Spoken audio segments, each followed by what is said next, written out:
Now, NIST, with regard to the speed at which the towers came down, this is in their FAQ, Frequently Asked Questions, of August 2006. Since the story below the level of collapse initiation provided little resistance to the tremendous energy released by the falling building mass, somehow, they don't really explain how that happened, but this part I agree with. The building section above came down essentially in free fall, as seen in videos.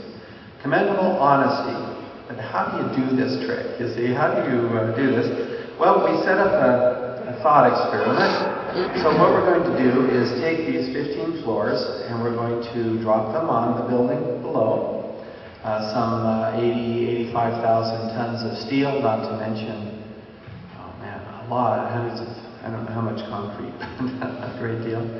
And that's on the left. And then the other experiment will take this block and just drop it in air. Which one will hit the ground sooner? The answer is the same. The answer is the same. The question is, how do you do that? Now, just intuitively, I mean, we've driven in cars, most of us, and we hit something, it slows you down, okay? That's conservation of momentum. It's just everyday occurrence almost. You hit something, it slows you down. Somehow, NIST agrees with us about the free fall speed, but they say that the stories below, provided little resistance to this falling mass. Well, that's true, but how do you do that? The only way I know of is to move the mass below, move it out of the way with explosives. And explosive demolition, this is what we see. The upper roof line falls at nearly free fall speed because you move the mass out of the way. It's conservation momentum. Still, it always works, by the way. It's a fundamental law of science and physics. And now there are several papers in the Journal of Medical Studies that discuss this issue of the free fall analysis, providing calculations and numbers, and you can read them there. NIST did not provide any analysis to explain this free fall speed. Perhaps they will. But I'm trying to emphasize that we agree that they fell at the upper roof then fell at free fall speed. The question is how. I'd like to refer to Professor Rice, who I've met now. The prevailing theory would have us believe that each of the twin towers inexplicably collapsed upon itself, crushing all 287 massive columns, 47 core columns, 240 perimeter columns on each floor, while maintaining a free fall speed, as if the 100,000 or more, as more than that, tons of supporting structure, including steel framework underneath, didn't exist. You see, this is a very important point. Now, this is just science, and I'm hoping NIST will grapple with it and give us an analysis, Next point, which we agree with. NIST contracted with Underwriters Laboratories to conduct tests to obtain information on the fire endurance of trusses like those in the World Trade Center towers. These are samples, pattern models, and subjected to intense fire, actually hotter than they expected in the World Trade Center. All 4 test specimens sustained the maximum design load for approximately 2 hours without collapsing. The towers, both of them, it was less than 2 hours since the planes hit that they collapsed. So this is a good test. The results established this type of assembly was capable of sustaining a large gravity load without collapsing for a substantial period of time relative to the duration of the fires in any given location on September 11th. Agreed. This is important information. I like it too. It's an experiment. It's real data.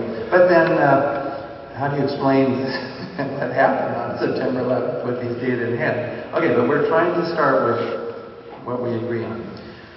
We agree on this too, both FEMA and NIST. FEMA first. The towers had been designed to withstand the accidental impact of a Boeing 707 seeking to land in a nearby airport. NIST, both WTC-1 and 2 were stable after the aircraft impact, standing for 102 minutes, less than 2 hours, and 56 minutes respectively. The global analyses with structural impact damage showed that both towers had considerable reserve capacity. Amen to that. They're right, we agree with them. And this becomes a foundation for discussion, as opposed to, sometimes popular myths as well. They're hit by a plane. That's what brought them in, as if that's enough. It's not, and we agree with this. That is not enough to bring these towers down, just hitting them with planes. Of course, Building 7 wasn't hit with a plane at all. Now, notice that they discuss real jets hitting the towers. I'm taking a little bit of an aside here. And this figure 2.9 is from a NIST report. And they show oscillation of the tower. So at time equals 0 on this graph is when the plane hit WTC2. And then you see oscillating. This is actually swaying back and forth of the tower. This is real motion, analyzed carefully. You see the damping. It's quite interesting, really. And it's like a big pendulum upside down, so going back and forth and then damping out. The builders were designed to do this, but this shows that a real plane hit the tower. So why do I even bother to mention that? It's because there are people who suggest that planes did not hit the towers. Actually, it was all video fakery, TV fakery, they call it sometimes. And I'd like to point out there's data here, and as I mentioned, if you read in green, any claim to the contrary must confront these published data and or the analysis thereof. Okay, so this is where we get serious with science. We can answer these questions. People hypothesize, well, jets didn't really hit the towers, commercial jets didn't, but we find that they did. By the way, Popular Mechanics, in their debunking article, picks up on these, I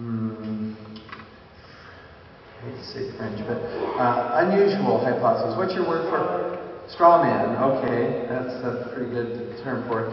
Because it's not what the center core of the 9/11 fact-seeking movement believes or adheres to, these weak hypotheses.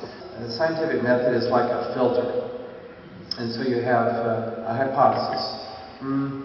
Okay, let's say no jets hit the towers actually. That's a hypothesis, it's fair. But then you confront it with data like this. You actually see the oscillation of the tower following the hit. Huh? So this hypothesis hits the filter and it can't get through. Data won't let it through. Huh? On the other hand, you have a hypothesis, well, maybe the towers fell by explosives. You look at the various data. Rapidity of the fall, the straight down nature of it, the sounds of explosions and so on. That hypothesis gets through this filter. Now there are other hypotheses. I don't mind hypotheses as long as we apply data and evidence, hard evidence, to these hypotheses. And if they don't get through, then we put them aside, please.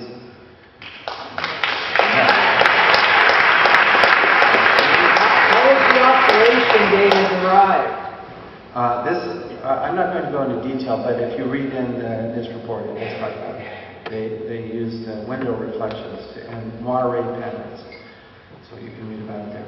Let's see, I want to take another example here. During the South Tower collapse, we have this rather famous photo.